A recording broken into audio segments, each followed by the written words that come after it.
Hi, welcome once again to M5's English language learning programme, Let's Speak English. I'm Gav Duncan and I'm here on your TV to help you learn English. Now, are you sitting comfortably? Yes? Good! And are you ready for today's lesson? Yes? Good! Okay, well let's learn English together. Wednesday, wonderful Wednesday. Yes, it's the day between Tuesday and Thursday. It's the middle of the week. Welcome, welcome, welcome to Wednesday. Yes, people, we're here. It's Wednesday and we're all ready. Ready to get our teeth stuck into another revision session. Yes, the revision lorry, the review truck, the re-evaluation juggernaut rumbles on over the bridge of ignorance. Yes, on we roll, crushing unawareness and incomprehension beneath our wheels. Yes, the lack of information and understanding is less than the dust beneath the wheels of our huge behemoth of a vehicle. So, are you all ready? Ready to grind ignorance into the dirt? Ready to crush lack of understanding? Ready to reduce the absence of knowledge to a level which is smaller than the atom? Okay, well, if you're all ready, then so are we. So, let's make a start. Let Wednesday begin. Hang on. I've got one. Woe begone. That's it. Woe begone Wednesday. Okay, but what does woe begone mean, eh? Well, woe begone means something which looks sad and miserable. Anyway, the meaning isn't 100% important, is it? No. I wanted a negative adjective which begins with W, and now we've got one. Hooray for woe begone. Well, that's a strange idea, I know, but back to where we were. So if we're not careful, wonderful Wednesday might turn into woe begone Wednesday. Remember, we're passing under Colossus at the moment, and it's quite possible that he's just wearing a sheet. So don't look up. Whatever you do, don't look up. Keep your eyes trained on the future. Keep staring at the horizon. Keep your eyes peeled for Friday. And we're going to have to rely on the naked eye. I finally got an email from the Hubbles, Clive and Trudy, about our request to borrow their telescope. And they said that it's just not possible. It's too big to move and it would cost an arm and a leg to transport it over here, and so, well, the whole thing would be an exercise in inefficiency. So, no Hubble telescope for us. We'll just have to rely on the naked eye. So, on we go. And today I've got a special surprise for you all. Can you guess what it is? No? Okay then. Let's see. Give me an E! E! Give me a NID! Need! What does that give us? Enid! Exactly! Enid! Enid, our Enid! Enid Fotherington Smythe. So come on, what is it? Come on down, Enid. Now, who said that? Who said it? Who was it? It was someone's catchphrase, wasn't it? Whose catchphrase was it? I can't remember. It was some TV show from the 1980s. I remember that much, but I can't remember who the host was. Oh, Gav! Good grief! How could you forget that? That was Leslie! Good old Leslie Crowther! You're right, of course. Yes, Leslie Crowther. He used to say that, didn't he? Come on down. Yes, that's right. That was his catchphrase for The Price is Right. Do you remember now? Yes, it's all coming back now, but there was something about Leslie Crowther. There was a music connection, wasn't there? Yes. His daughter was married to a musician. What was his name? Philip. Philip something. He was a bass player, as I recall. Philip?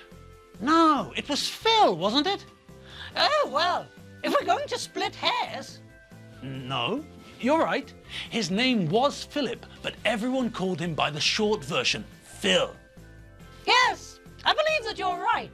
Phil. But Phil what? What was his surname? Can you remember? Yes, of course. It was Linnert. Phil Linnert. Oh, yes, of course. Phil Linnert. I remember now. Yes, he was a bass player, wasn't he? What was the name of the band? Do you remember? Do I remember? Enid, what a question. Of course I remember. The first single I ever bought was by his band. killer on the loose, Thin Lizzy. Oh, yes, you're right. Thin Lizzy. I always thought that was very strange, so unusual, so peculiar, so unexpected. Leslie Crowther and Phil Lynott. They weren't the same sort of person at all, were they? Well, no, not really. One was a light entertainment figure, a TV presenter of a strange game show, and the other one was a hard rock bass player who eventually died of complications connected to heroin addiction. So, no, they don't seem to be the sort of people who'd have a lot in common, do they? No, I suppose not. I wonder what they did at Christmas. Can you imagine those two eating turkey and pulling crackers together?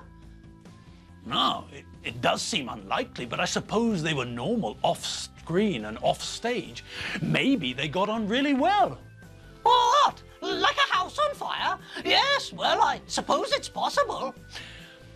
All right, now, Enid, it's been absolutely ages since we've seen you. Where have you been? What have you been doing all this time?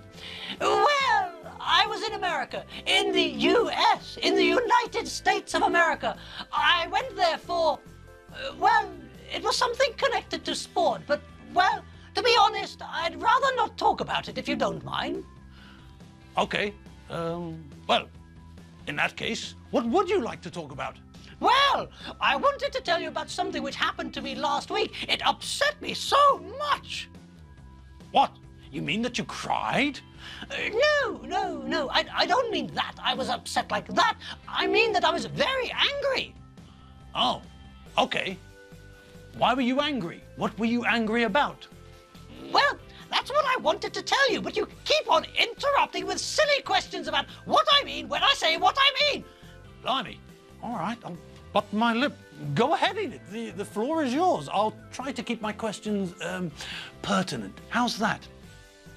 Of course. That's fine, Gab. And please forgive me. I didn't mean to snap at you like that. Of course your question wasn't a silly question. I know that. I'm sorry. It's just, well, like I said, I'm a little bit upset. Something happened to me recently which upset me. Something wound me up and I haven't been able to fully unwind yet. Don't worry about it, Enid. Honestly, it was nothing. Well, thank you, Gab. That's very nice of you, but oh, it's so irritating. I'm still so wound up. That man wound me up just like a clock, and he made me so angry that I haven't been able to unwind, to relax, you know. Of course. We all know what it's like to be wound up. Sometimes we wind ourselves up. We allow things to take up too much of our time. We think about things and then think about what we could have done or what we should have done. We spend too much time concentrating on things people did that we didn't like. We allow these things to wind us up. We allow these things to annoy us, to irritate us. But don't worry, Enid, you just have to get it out of your system. Then you'll be able to unwind. Perhaps it would help if you told us what happened. Well, do you really think so? Enid, you know what they say. What who say? I'm not sure. They. Who's they?